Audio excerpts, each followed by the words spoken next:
Special correspondent Raj Kumar లైవ్లో సిద్ధంగా ఉన్నారు. రాజ్ కుమార్,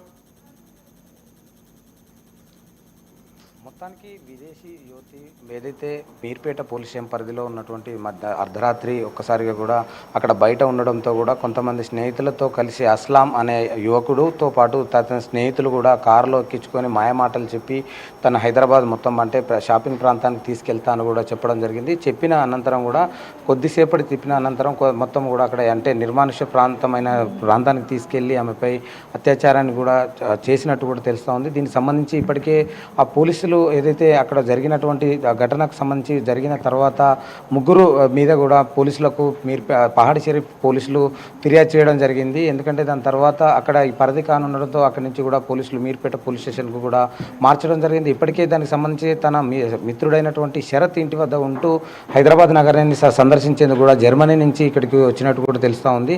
జర్మనీ అంటే ఇక్కడ ఉన్న ప్రాంతాలన్నీ సందర్శించి రేపు తన తిరుగు ప్రయాణం జరుగుతున్న నేపథ్యంలో నిన్న ఏదైతే అర్ధరాత్రి ఈ ఘటన చోటు చేసుకోవడం జరిగింది. దీనిపై ఇప్పటికే మీర్పేట పోలీసులు అస్లాం అనే యువకుడిని మాత్రం గంటల వ్యవధిలోనే కేసును ఛేదించారు. పోలీసులు అన్ని ప్రాంతాలు ఏదైతే ఆ సీసీ ఫుటేజ్ని ఆ యొక్క మీర్పేట పోలీస్ స్టేషన్ కావచ్చు ఆ యొక్క ప్రాంతాల్లో ఏదైతే నిర్మానుష్య ప్రాంతాల్లో తీసుకెళ్లినటువంటి ఆ ప్రాంతాల్లో ఉన్నటువంటి సీసీ కెమెరాలను పరిశీలించి గంటల వ్యవధిలోనే అస్లాం అనే యువకుడిని అరెస్ట్ చేయడం జరిగింది. మరో ఇద్దరి కోసం కూడా గాలింపు చర్యలు చేపట్టారు. దీనికి సంబంధించి అంటే వీళ్ళు కావాలని చేసి ఇలా అత్యాచారం చేసి మాత్రం తప్పించుకునే ప్రయత్నం చేశారు. పోలీసులు మాత్రం వీరిపై కఠిన చర్యలు తీసుకుంటామని కూడా చెప్పడం జరిగింది. ఎందుకంటే ఒక జర్మనీ యువతి ఏదైతే హైదరాబాద్కు వచ్చి హైదరాబాద్ నగరాన్ని సందర్శించేందుకు రావడం తన స్నేహితుని ఇంట్లో ఉంటూ కూడా చెప్పడం జరిగింది.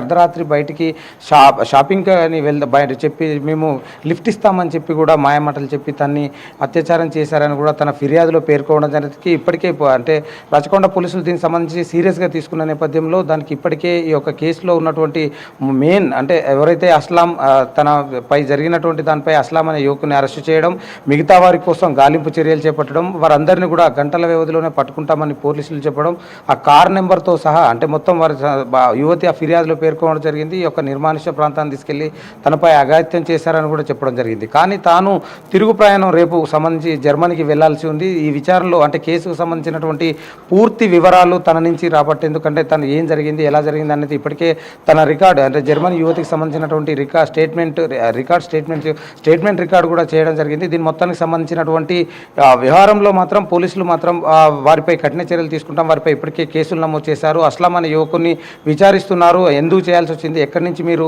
అతనికి ఆ యువతికి ఎక్కడ తీసుకెళ్లారో అవన్నీ కూడా సీన్ రీకన్స్ట్రక్షన్ కూడా చేయడం జరిగింది. దానికి సంబంధించినటువంటి మీర్పేట్ సంబంధించినటువంటి పోలీసులు మాత్రం ఇప్పటికే కేసును మిగతా వారందరినీ పట్టుకుంటాం త్వరలోనే. తనకు సంబంధించినటువంటి పూర్తి ఎవిడెన్స్ కావచ్చు, దానికి సంబంధించినటువంటి జరిగిన అక్కడ ఉన్న ప్రాంతాలు అంటే ఎందుకు నిర్మానుష్య ప్రాంతాన్ని తీసుకెళ్లి అత్యాచారానికి ఒడిగట్టారని కూడా తను చెప్పడం జరిగింది. వారందరినీ కూడా పట్టుకొని చర్యలు తీసుకుంటామని కూడా చెప్పడం జరిగింది. కానీ ఏదేమైనా కూడా హైదరాబాద్ అంటే ఒక సెక్యూర్ ప్లేస్గా భావిస్తారు. విదేశీయులు ఎక్కువగా హైదరాబాద్ను తరలి వస్తారు. ఎందుకంటే అటు సాఫ్ట్వేర్ కావచ్చు, అదేవిధంగా పర్యాటక రంగానికి ఎక్కువ సంఖ్యలో ఇక్కడికి వస్తారు. కానీ ఇలాంటి ఘటన జరగడం దురదృష్టకరమని కూడా పోలీసులు చెప్పడం జరిగింది. పోలీసు అంటే దాని రాచకొండ కమిషనర్ ఒక ప్రకటన కూడా జర్మనీ కాన్సులేట్కి ఒక లేఖ కూడా రాయడం జరిగింది. ఇలాంటి ఈ ఘటనపై కూడా ఇప్పటికే దానికి సంబంధించినటువంటి వారిని అరెస్ట్ చేశాం, మిగతా వారిని కూడా పట్టుకుంటామని కూడా చెప్పడం జరిగింది. రైట్ రాజ్ కుమార్, మీరు చెప్తున్నట్టుగా హైదరాబాద్ విశ్వనగరం, ప్రపంచ దేశాలకు సంబంధించిన చాలామంది సాఫ్ట్వేర్ నిపుణులు ఇక్కడికి వస్తూ ఉంటారు. వృత్తిరీత్యా చాలామంది పర్యాటకులు కూడా వస్తూ ఉంటారు హైదరాబాద్ అందాలని చూడడానికి. సో ఇలాంటి ఘటనలు జరగడం ఖచ్చితంగా దురదృష్టకరం.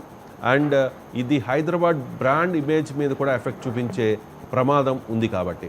అండ్ రీసెంట్గా ఒక ఘటన జరిగింది, చాలా దారుణమైన ఘటన. అది నాగర్ కర్నూలు జిల్లాలో ఒక మహిళ అంటే దైవ దర్శనానికి వచ్చిన ఒక మహిళ మీద 8 మంది యువకులు రాత్రంతా కూడా సామూహిక అత్యాచారం చేశారు. వాటర్ అడిగితే మూత్రం పోసారట నోట్లో. అంటే ఇది వస్తున్న సమాచారం మనకి. సో పోలీసులు అయితే చాలా సీరియస్గా తీసుకున్నారు. అసలు ఎందుకు ఈ మధ్య క్రైమ్ అనేది ఈ తరహా ఘటనలు పెరిగిపోతూ ఉన్నాయి. సో అంత పైశాచికంగా ఆ బంధువుని చెట్టు కట్టేసి తనను నిర్మానుష్య ప్రదేశంలోకి తీసుకెళ్ళిపోయి దైవ దర్శనానికి వచ్చిన మహిళను 8 మంది యువకులు అంటే ఆల్రెడీ ఒక 5గురు అక్కడ ఉన్నారు. వాళ్ళ మీద కూడా పోలీసులు చెప్తూ ఉన్నారు. వాళ్ళ మీద కూడా ఎవరైనా యువకులు ఆ దేవాలయానికి వస్తే వాళ్ళను బెదిరించి వాళ్ళ దగ్గర ఉన్న డబ్బులు తీసుకుని లేకపోతే ఇంకా ఏమేమి జరిగి ఉండొచ్చు ఇంట్రాగేషన్లో ఇప్పటి వరకు జరిగిన ఘటనలు బయటకు వచ్చే అవకాశం ఉంది. కాబట్టి ఈ ఘటన జరిగిన తర్వాత మొత్తం వాళ్ళందరినీ కూడా ఇంచుమించుగా పట్టుకోవడం జరిగింది. సో బాధిత మహిళ అయితే చాలా ఆవేదన వ్యక్తం చేస్తోంది. వాటర్ అడిగితే నోట్లో మూత్రం పోశారు, చాలా ఇబ్బంది పెట్టారు, రాత్రంతా నరక యాతన పెట్టారు అని చెప్పి. సో ఐజీ అయితే చాలా సీరియస్గా తీసుకున్నారు, పోలీసులు చాలా సీరియస్గా తీసుకున్న పరిస్థితి కనిపిస్తోంది. ఇప్పటికే హోమ్ మినిస్టర్ అయితే ఈ కేసుకు సంబంధించి అప్డేట్ని ఎప్పటికప్పుడు తెలుసుకుంటూ అన్న పరిస్థితి. సో ఈ ఘటన జరిగిన వెంటనే ఈ ఘటన జరగడం, సో అంటే ఒక రకంగా అంతే సేఫేనా తెలంగాణ, లేకపోతే తెలంగాణనే కాదు, నాట్ ఓన్లీ తెలంగాణ, ఈ ప్రతి చోట జరుగుతూ ఉన్నాయి ఇవన్నీ కూడా. అంటే హైదరాబాద్లో జరగడం, నాగర్ కర్నూలులో జరగడం, అంటే ప్రతిపక్షాలకి ఇది ఒక అస్త్రంగా మారిపోతుంది కదా. చాలా పత్రికల్లో ఈరోజు చూశాను నేను, అసలు ఏమైపోయింది లా అండ్ ఆర్డరు, ఏంది మహిళలకు రక్షణ లేదా అనే యాంగిల్లో వార్తలు ప్రచురించిన పరిస్థితి కనిపిస్తోంది. సో ఏం జరుగుతోంది, దీనికి సంబంధించి పోలీసులు ఏం చెప్తున్నారు, ఈ కేసులో అప్డేట్ ఏంటి రాజ్ కుమార్?